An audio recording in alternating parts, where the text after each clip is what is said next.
नमस्कार दोस्तों। आज हम एक बहुत ही मज़ेदार कहानी सुनेंगे, पत्नी का भूत। एक आदमी की पत्नी अचानक से बीमार पड़ गई।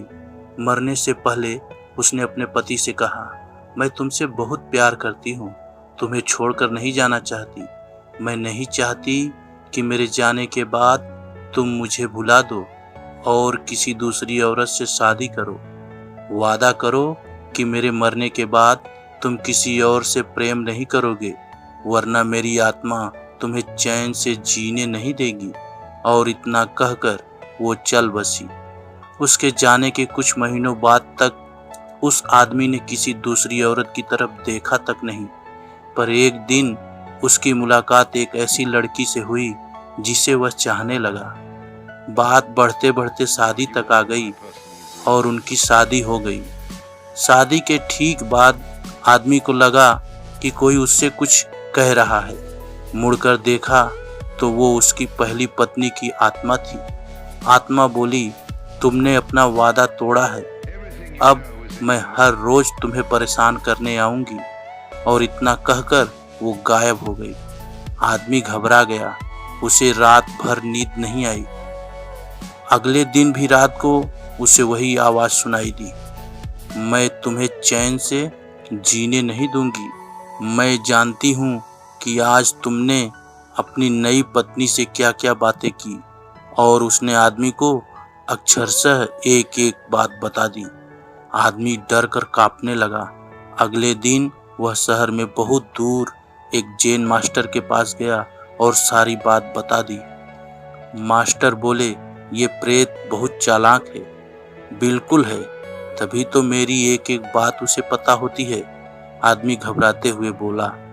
मास्टर बोले, कोई बात नहीं, मेरे पास इसका भी इलाज है।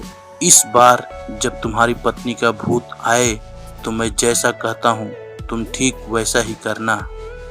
उस रात जब आत्मा वापस आई तो आदमी बोला, तुम इतनी चालाक हो, मैं तुमसे कुछ भी नहीं छिपा सकता।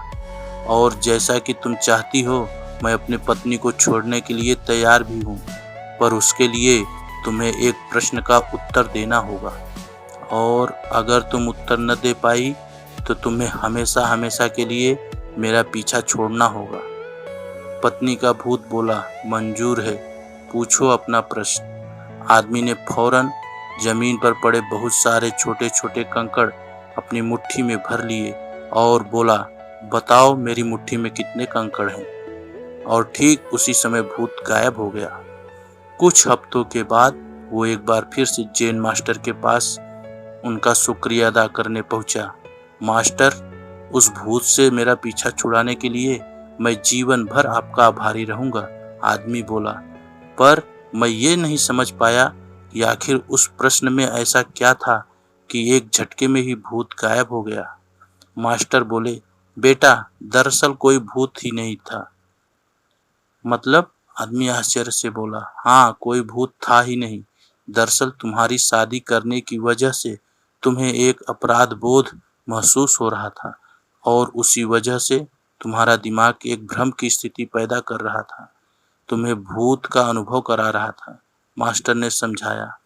पर ऐसा था तो वो मेरी हर एक बात कैसे जान जाता था? आदमी ने पूछा। मास्टर मुस्कुराए, क्योंकि वो तुम्हारा बनाया हुआ ही भूत था, इसलिए जो तुम जानते थे वही वो भी जानता था। और यही कारण था कि मैंने तुम्हें वो कंकड़ वाला प्रश्न पूछने को कहा, क्योंकि मैं जानता था कि इसका उत्तर तुम्हें भी नहीं पता होगा, और इसलिए भूत भी इसका उत्तर नहीं दे पाएगा, और तुम्हें तुम्हारे दिमाग की ही उपज से छुटकारा मिल जाएगा। आदमी अब पूरी बात समझ चुका था। उसने एक बार फिर मास्टर को धन्यवाद किया और अपने घर लौट गया। धन्यवाद दोस्तों।